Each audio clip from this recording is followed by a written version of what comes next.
I wasn't on the guest list. I found out when the usher skimmed his clipboard, gave a tight smile, and asked me to wait outside while they sort it. That was 35 minutes ago. I'm still here. The metal chair beneath me is cold, the kind that squeaks when you shift too much, legs scraping against flagstone like a cough someone's too polite to acknowledge. I don't know why I came. No, that's not true. I came because I paid for the cake. I came because when we were kids, Mia used to crawl into my bed on stormy nights and ask me to hum until she fell asleep. I came because I remember the way her fingers curled around mine in court that day, when Mom didn't show and Dad sat on the other side like a statue carved from indifference. I came because she asked me to. Back in February, after her fiancé proposed with a ring our mother said looked like a vending machine prize, she called me. Giddy, breathless. Said I was her best friend. Said she wanted me to stand beside her. Said she needed me, and I believed her. But then came the bridal shower. I didn't get an invite. Then the group chat with all the cousins. Must be an accident, Mia texted when I pointed it out, followed by radio silence. Then the dress shopping trip, I found out from Instagram. And now, here, her wedding. The usher had to check twice for my name, while people who used to call me second daughter walked past with glasses of champagne and carefully effortless hair. One of them looked at me, long enough to recognize me, not long enough to say hello. The music starts again. Something soft and stringed. It wafts through the garden like memory. Through the leaves, I catch a glimpse of the reception tent. Gold light spills from it, laughter rising, toasts clinking. Mia in white. She's turned just enough that I can see her face. For a flicker of a second, she looks like our mother. Not in that glamorous, cruel way Mom used to wield. No. It's the tilt of her chin, the way she lifts her shoulders, detached, posed. She doesn't look toward the garden, not once. She doesn't see me. Flashback. Age 11. The night Dad forgot to pick us up from school, it rained so hard our socks were soaked through our sneakers. Mia was shivering. Her lip was cracked and red from chewing. I wrapped her in my hoodie and sat with her on the curb. Every 5 minutes she'd whisper, "He's coming." I didn't correct her. That night, I told her stories until she fell asleep. Fairy tales where girls who were left behind grew wings and flew out of locked towers. She believed every word. So did I. I checked my phone again. No messages. The cake vendor texted this morning that delivery went smoothly. $764.25. I paid it in full last month. She never offered to split. I stare at the wedding tent. Through the gauzy sides, I see my mother, perched like royalty near the head table. She's wearing that navy silk dress I always loved. She didn't wear it to my graduation. I want to leave, but my body feels slow, like it's underwater. Something clicks inside me, not loud, just final. I open my phone and scroll to the utilities login. It's still under my name. The venue, the florist storage unit, even her apartment's heating bill. Small things I agreed to help with, just until after the wedding. She always asked so sweetly, like I owed her, like this was what big sisters were supposed to do. One by one, I open the tabs. Not to cancel, not yet. Just to look. Flashback. Age 24. Mia cried in my apartment for 3 days after Mom told her she'd ruined the family name by getting pregnant too young. I was the one who sat outside the clinic with her. I was the one who held her when she screamed into the laundry pile. I was the one who got her groceries when she couldn't face leaving the house. She never said thank you. She just told everyone I had no life, so it worked out. Outside, someone sets off sparklers. The light dances on the concrete. It reminds me of the night we lit firecrackers in the alley behind Dad's old house.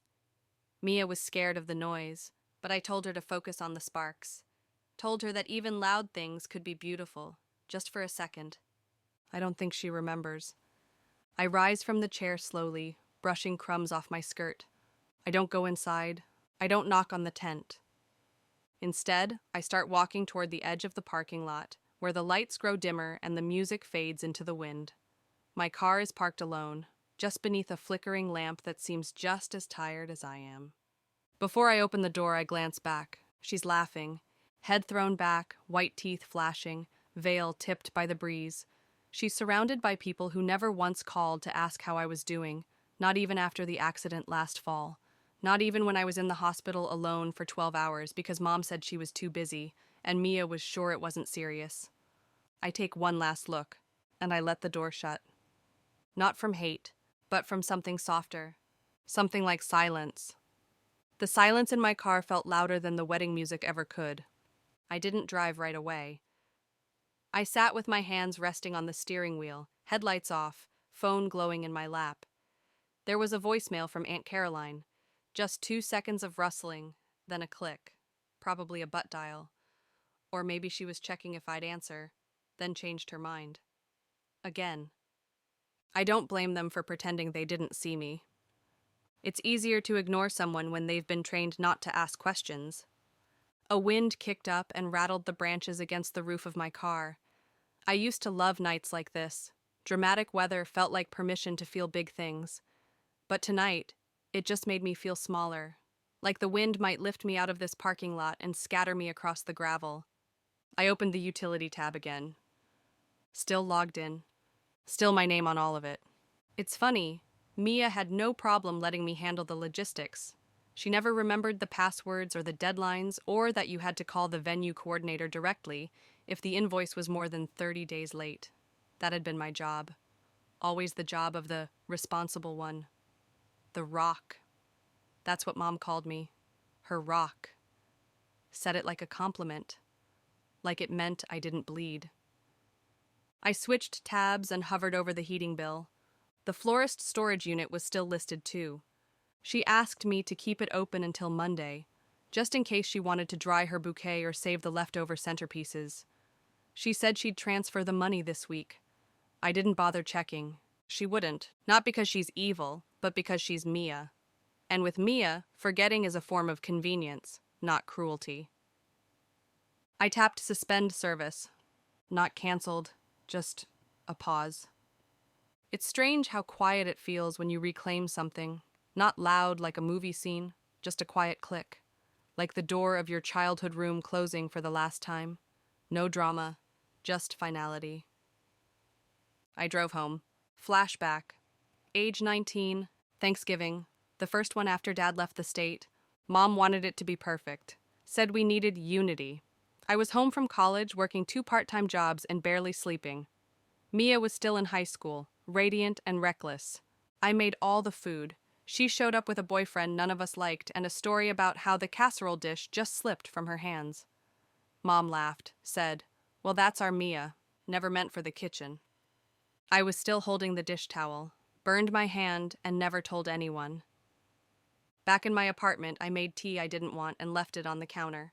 The window over my sink was fogged from the heat, so I traced a single line down the middle.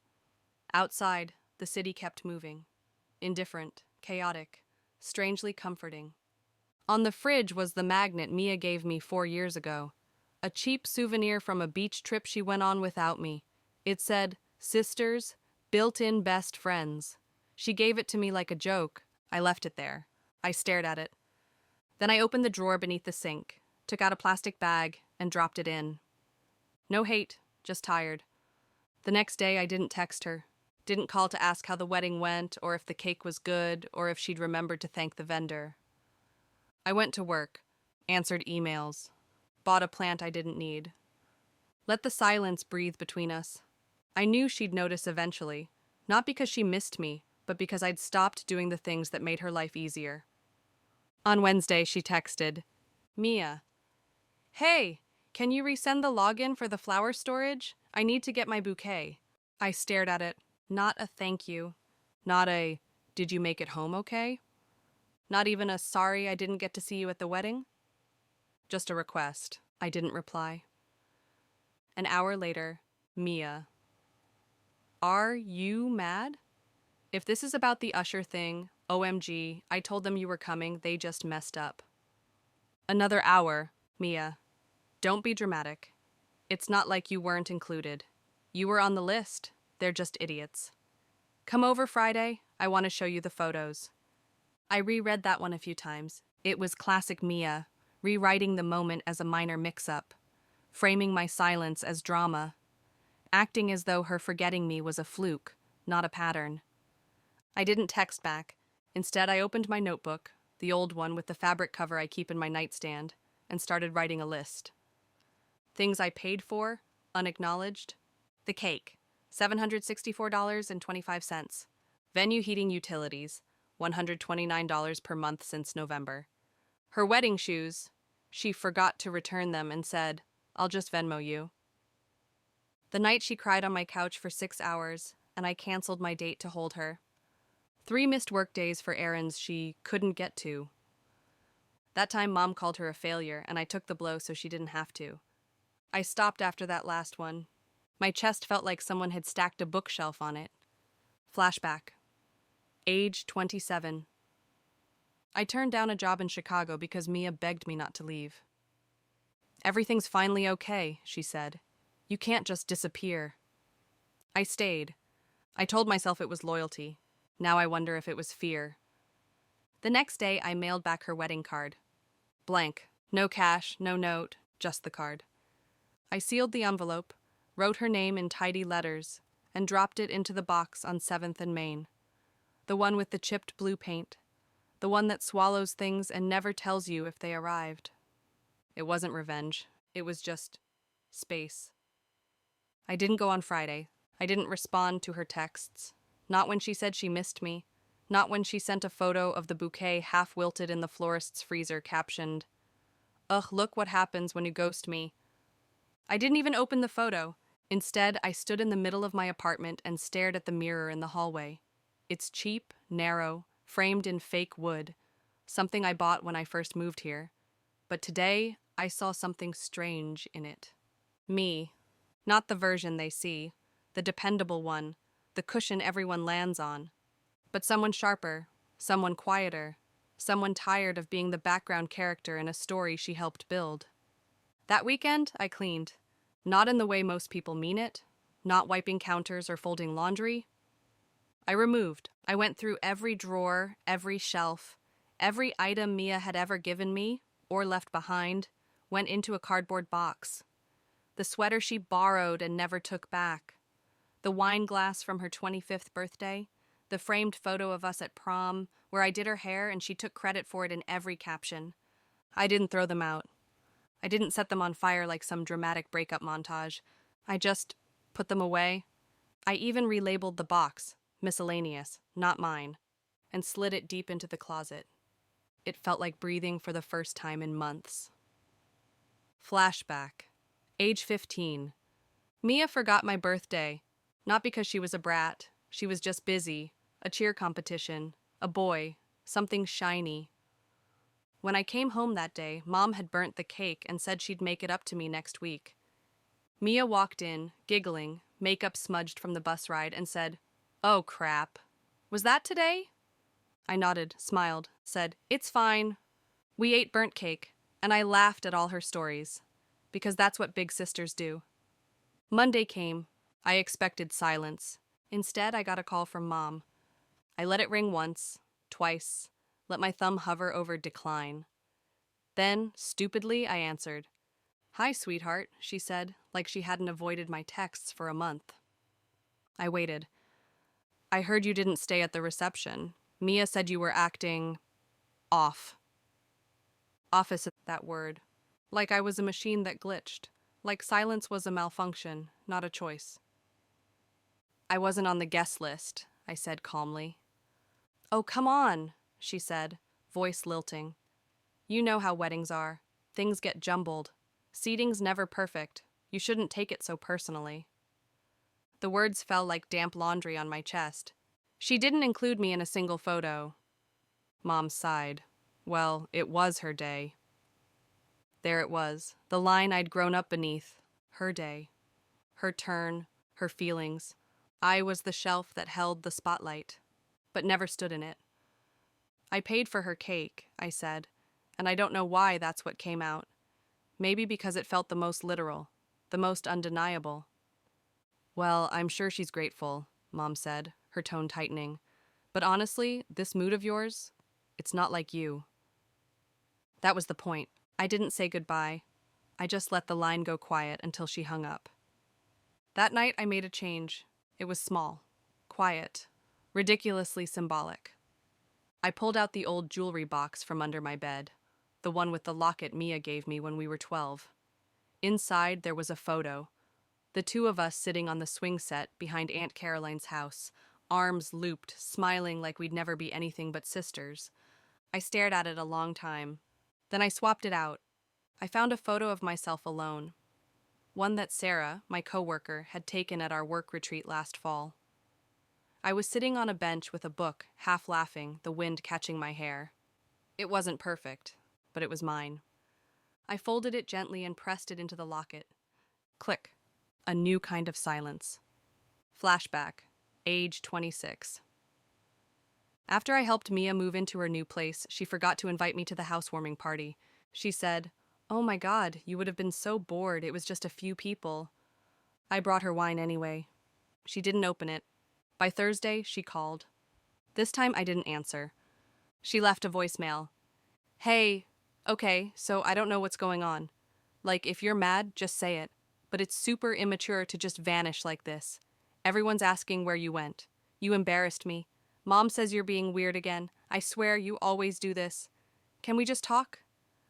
I saved the voicemail, not because I planned to listen to it again, but because I wanted to remember the tone. The part where her voice cracked wasn't from sadness. It was from inconvenience. Friday night, I did something I hadn't done in years. I booked a weekend trip. Just me. No checking in, no family calls, no last-minute tasks to help anyone move or celebrate or fix something they broke. Just a quiet cabin outside the city, with spotty signal, a fireplace, a view. Before I packed, I looked around my apartment. It didn't feel like a waiting room anymore. It felt like mine. I left my phone on silent, let the dishes stay in the sink, and when I locked the door behind me, I smiled. Not because I was healed, not because I was whole, but because I was done explaining. The cabin smelled like cedar and something older, something lived in. It was perched just far enough into the trees that the city noise disappeared completely, but not so deep that I felt off the map. I liked that. I liked the in-between, the gray spaces where no one expected a version of me to perform. I dropped my bag at the door and let the silence settle. It was thick, comfortable.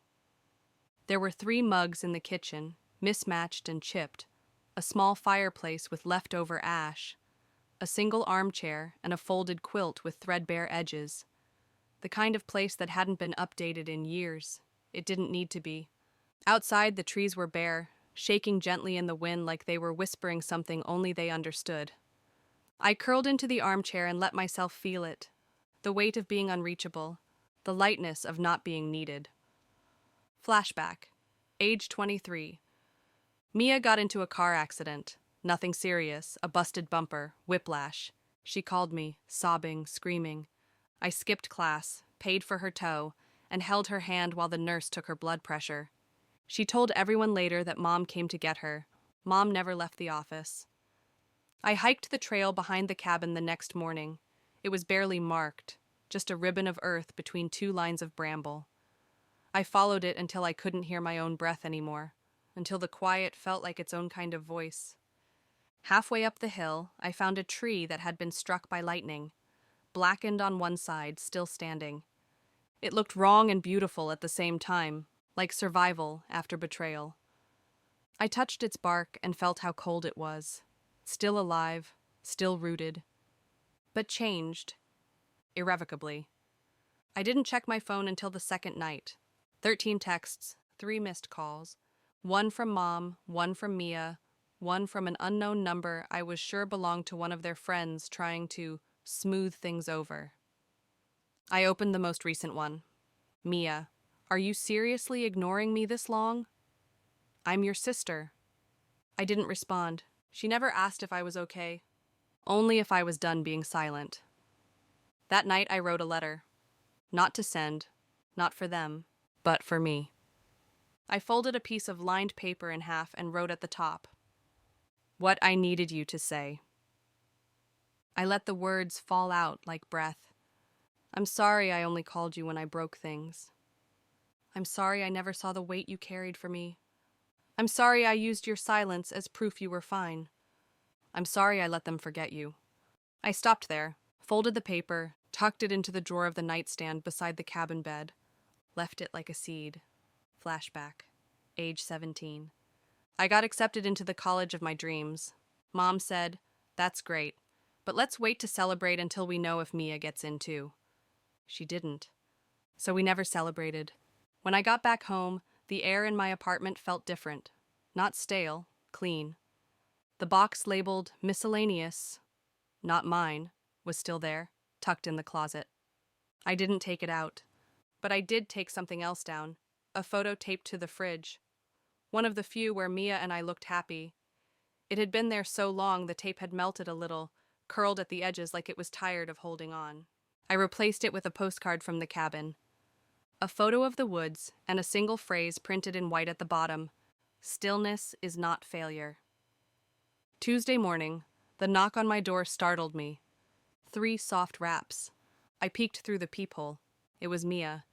She stood there in a jacket too thin for the weather, holding her phone in one hand, a vague frown on her lips like she wasn't sure what expression to bring. I didn't open it. I watched as she shifted her weight, sighed, then knocked again. I sat on the floor, just behind the door, and let my breath stay quiet. Not from hate, from boundary, from peace. After 5 minutes, she left. Flashback. Age 21. Mia forgot my college graduation, said she thought it was next weekend. I walked across the stage alone, took the train home. She posted a selfie at brunch. I liked it. I still don't know why. Later that night, she texted again. "Mia, you're being cruel. Seriously. I don't get what I did that was so unforgivable." I stared at it for a long time, then finally typed, "It's not one thing, it's everything," and sent it. Not to hurt her. To be done explaining. It had been 4 weeks since I saw her face through the peephole. 4 weeks of silence. Real, uninterrupted silence. No accidental calls. No, just checking in. Not even a forwarded meme from Mom trying to grease the gap with manufactured warmth. I thought I'd feel lonely. I didn't. I felt undisturbed. Most nights, I'd come home, light the stove, and make something slow. Soup, roasted vegetables, stewed tomatoes with garlic and thyme. Things that filled the apartment with scent. Things that didn't rush me. I started writing again. Not for anyone. Not in a way that deserved praise. Just scribbles on napkins. Bits of thought in the margins of old books, like, "Grief is not always loud. I am allowed to leave rooms I paid for. Silence is the most faithful mirror." I found those words comforting. They didn't ask for anything back. Flashback, age 18. The night before I left for college, Mia snuck into my room. She sat on the bed, legs pulled up to her chest, and said she was scared I'd forget her. I promised I wouldn't. She didn't promise the same. I got the invite on a Sunday morning. A thick cream envelope tucked between my grocery coupons and a water bill. No return address, but the handwriting was Mia's. I recognized the way her R's always curled too high and her L's leaned slightly left. I sat on the kitchen floor to open it. Inside, "You are invited to a joint family celebration. Mom's 60th and Mia's belated newlywed brunch. This Saturday, 11 a.m., family home." I reread it. Not once did it say "we miss you." Not once did it say "I'm sorry." Just an obligation dressed in gloss. I didn't RSVP, but on Friday night I packed a bag. Not because I planned to go. I just needed to see who I was when faced with the option. I stood in front of the mirror again. That narrow hallway one. The reflection didn't look apologetic anymore. It looked still. At 6:43 p.m., my phone buzzed. "Mia, I know you got the invite. Can you just be the bigger person like always?" That last part, like always. She still didn't see it. That always was the wound. I went, not for her, not for Mom. I went for the girl I used to be, the one who tiptoed her whole life in hopes of being enough to keep a family from breaking. I didn't dress for a celebration. I wore gray slacks and a soft black turtleneck. No makeup, no earrings, just myself, pared down and watchful. The house looked the same. It always did. Even when Dad left, even when the roof leaked, even when nothing in it was safe, the furniture still clung to its routines. Mia opened the door. She smiled, tight, hopeful. "You came." I nodded, didn't hug her. Inside, people clapped when I walked in. Polite, confused, performative. Mom came over quickly, took my hand like it was something she was borrowing, and said, "I knew you wouldn't miss it. You're too good for that." I said nothing. She took that as agreement. The food was overcooked. The napkins were monogrammed. The playlist was the same one we used at Mia's graduation. Everything felt like a poorly copied version of a moment I hadn't been invited to the first time. Midway through the meal, Mia stood and tapped her glass. She cleared her throat. "I just want to say," her eyes glanced around the room, then landed on me, "how grateful I am that everyone's here, especially my sister." I didn't smile. She continued, voice cracking like she wanted it to sound sincere. "Family isn't perfect, but we show up. That's what matters." A few claps, an awkward cough. She sat down next to me. Leaning in, she whispered, "Do you still love me?" I turned my head slowly, met her eyes, and said absolutely nothing. She looked away first. Flashback, age 20. Mom once told me, "You don't have to speak to be kind." But I've learned, sometimes silence is the loudest kind of truth. After dessert, I left quietly. No drawn-out goodbyes, no forced hugs, just the gentle sound of my keys in my pocket and my boots on the old tile floor. Outside, the air had a bite to it, sharp and cleansing. Before I got in the car, I looked up at the window. Mia was standing there, curtains half parted. She didn't wave, neither did I, but for once I wasn't the one waiting. It arrived on a Wednesday, folded into my mailbox like it didn't mean anything. No gold lettering this time, no announcement font, just a plain white envelope with my name written in her old bubble handwriting, the same way she used to label my birthday gifts when we were little. Rachel, not Rach like she used to call me before she stopped asking how I was. Just Rachel. Like she wasn't sure she still had the right. No return address, no sticker seal, just one neat stamp, slightly crooked. I stared at it for a long time. I didn't open it. I didn't even bring it inside. I slid it into the front pocket of my coat and went about the rest of my day. Grocery store, post office, work emails, laundry. I let it follow me like a soft weight. I even set it on the passenger seat when I drove home, as if I was giving it a chance to explain itself. But I never broke the seal, because I knew what it would say. Flashback, age 25. After Mia's second breakup, she showed up at my door with a duffel bag and mascara down her cheeks. She didn't say hello, just walked in and dropped onto my couch. "I can't be alone tonight," she said. I nodded. Stayed up with her till 4 a.m., made tea, let her sob into my shirt. She never asked if I had plans. She never asked how I was doing. Just needed me, and I let her. I placed the envelope on my bookshelf, next to the memoir I never finished and the scented candle I only light on hard days. That night I made soup again, carrot and ginger this time. The apartment smelled warm and alive. I ate slowly, standing by the window, watching the streetlights buzz against the early dusk. My phone buzzed. Not her, not Mom, not anyone with my blood. It was Sarah, my coworker, the one who always asked how I actually was, the one who remembered I liked my coffee with oat milk and never talked over me in meetings. Sarah. "Still good for tomorrow night? Movie plus wine?" I smiled, small and genuine. "Me. Definitely. I'll bring the good bottle." The next morning, I found myself holding the letter again.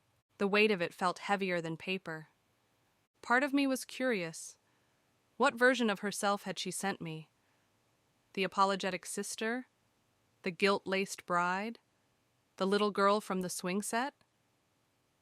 I sat at the kitchen table, steam rising from my coffee, ran my finger under the edge of the envelope, stopped, then got up, and slid it, unopened, into the bottom drawer next to the charger cords and warranty papers. Not as punishment, but as preservation. Some things are better left unread, not out of anger, but because the silence between us had finally found its shape. Flashback. Age 16. I wrote a letter to myself once. After Mia told me I was too boring to hang out with her friends, after Mom laughed and said, "She's just teasing," I sat in my bedroom and wrote, "You are not boring, you are quiet, and that's different." I still remember the way my hands trembled writing it. I never showed anyone. I just folded it into a book spine and left it there for years. Saturday came. I met Sarah at the theater. We watched something soft, something sad in a beautiful way. The kind of movie that didn't demand attention, but invited it. There was a scene with a woman standing alone in her childhood bedroom, and I felt something in my chest flicker. Afterward, we sat on her balcony with blankets and a cheap wine that tasted better than it should have. "I'm glad you came," she said. I nodded. "Me too." She paused. "You seem lighter lately." I blinked, then smiled. "I think I'm learning how to carry myself differently." She didn't ask what I meant, and that was the kindest thing she could have done. When I got home that night, I looked at the bookshelf again. The letter was still there, still sealed, still waiting. I dusted around it and let it be. A month passed. The letter remained untouched. I began to forget it was even there, like an old bruise that stopped aching but left a faint outline. I'd open the drawer to grab a charger and see it tucked to the side, waiting like it thought I might still come back to it. But I never did. I no longer needed her version of closure. I was building my own. I changed my number on a Wednesday. It was raining softly outside, the kind of hush rain that blurs the city into watercolor. I sat in the phone store under fluorescent lights, watching the man behind the counter type in my new details. "Do you want to transfer over any blocked numbers or voicemail greetings?" I shook my head. "Number, I think I'd like a clean start." He smiled like he'd heard that before, but not like he understood it. Flashback. Age 22. After Mom's third glass of wine at Thanksgiving, she leaned over and whispered, "You know Mia would fall apart without you." It was meant to be a compliment. It felt like a sentence. Back in my apartment, I deleted old voicemails. Mia crying. Mom calling me ungrateful for going quiet. Aunt Caroline asking if I could just be the bigger person again. One by one, I let them go. I didn't realize how loud it had been until the silence returned, clear and clean like fresh snow. I stood by the window and watched the street. The sky was still gray, but something in me felt lit from within, like the first deep breath after months of shallow ones. The next weekend, I bought a dresser. Not a big deal to anyone else, just a second-hand piece from a local shop. The wood was worn but solid. It had 6 drawers and 1 broken knob, which I replaced with a ceramic one shaped like a tiny blue flower. I didn't need a new dresser, but I wanted one. I wanted a space that hadn't held anyone else's weight but mine. No shared memory in the grain, no ghost of childhood arguments behind the mirror. I moved the old dresser to the hallway. I didn't sell it, didn't donate it, just covered it with a blanket and set a plant on top. Some things don't need erasing, just distance. Flashback. Age 28. Mia once told me, "You hold on to everything. You should learn to let go." But what she didn't understand was I held on because no one else ever did. At work, people started noticing the shift. "You're quieter lately," one coworker said, but in a strong way. Sarah especially noticed. She invited me over again, a Sunday morning this time.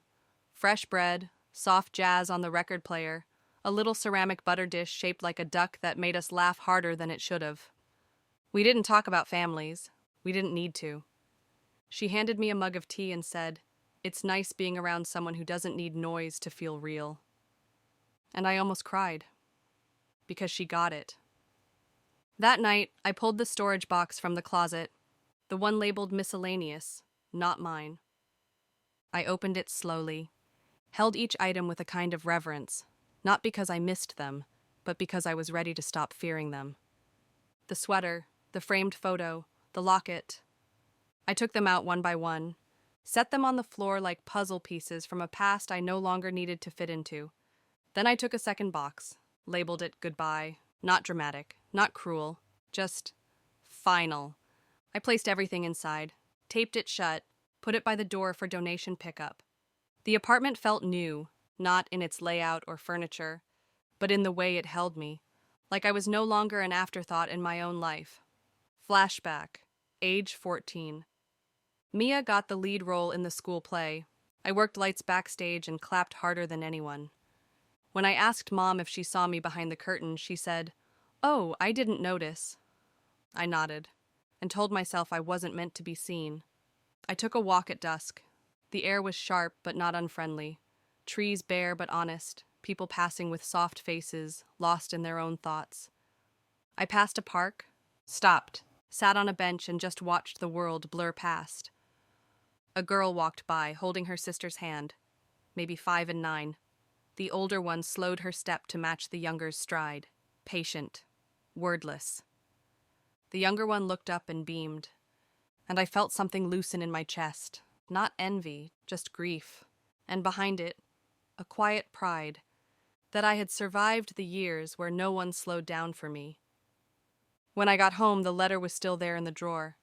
I lifted it one last time, then dropped it in the shred bin. It fluttered down like a bird finally deciding not to land. I moved in early spring, the kind of spring that arrives shyly, no bloom yet, just softer air and the sound of thawing beneath your feet. I didn't tell anyone, not my mother, not Mia, not even the cousins who used to tag me in group messages like I was furniture in a house they no longer visited. I packed slowly, one box at a time, humming to myself, sealing memories into silence. I left behind anything that felt heavy with their fingerprints. The rug Mia once spilled wine on, the cracked frame from Mom's half-hearted visit, the throw blanket that had become the family's favorite to borrow but never fold. It was a new apartment, smaller, second floor. The light came in angled and quiet. The first thing I unpacked was a kettle. The second, a single photo of myself on that cabin hike, framed in simple wood. Flashback, age 19. Dad forgot my name once. He was on the phone, laughing at something his coworker said. "I've got to call Rachel back." "No, wait, the other one. The little one, Mia." He didn't hear the silence on my end. I never corrected him. I didn't send a new address. When the mail from the old place stopped forwarding, I felt relief, not worry. I was no longer traceable in the ways they expected. No Facebook statuses, no birthday reminders, no family brunches with strained laughs and overdone eggs. Instead, I found new rhythms. Sundays in bookstores, Thursday night yoga, quiet Friday dinners with Sarah and her odd little group of kind friends who never asked for backstory but made space at the table anyway. One of them, Jonah, asked once gently, "Do you miss them?" We were cleaning dishes and my sleeves were damp. I paused. "I miss what I thought we were." He didn't say anything, just passed me a towel. The final message came on Mother's Day, not from Mia, from Mom. "Mom, I don't know what happened between you two, but it's gone on long enough. You're still part of this family. Stop punishing everyone." I stared at it for a long time, then typed me. "I'm not punishing anyone. I just stopped bleeding where no one noticed I was cut." I hit send, blocked the number, exhaled. Flashback. Age 27. Mia once told me I was too emotional. It was after I cried watching a documentary about sisters who'd been estranged. She rolled her eyes, said, "God, you take everything so personally." I smiled back, but inside I folded up one more part of myself and hid it away. Months passed, seasons changed, and I did too. Not loudly, not suddenly, but fully. The bitterness softened into something else. Not forgiveness exactly, but acceptance. Some gardens don't bloom. Some families don't see you until you leave, and some silences are not absence. They are protection. One evening, as twilight painted the sky in pale gold and blue, I sat by my new window with a mug of tea. A warm breeze touched the back of my neck. Somewhere, a wind chime sang. I opened my journal, wrote only one line, This is what it feels like to belong to yourself. And for the first time in my entire life, I did not feel forgotten. I felt free.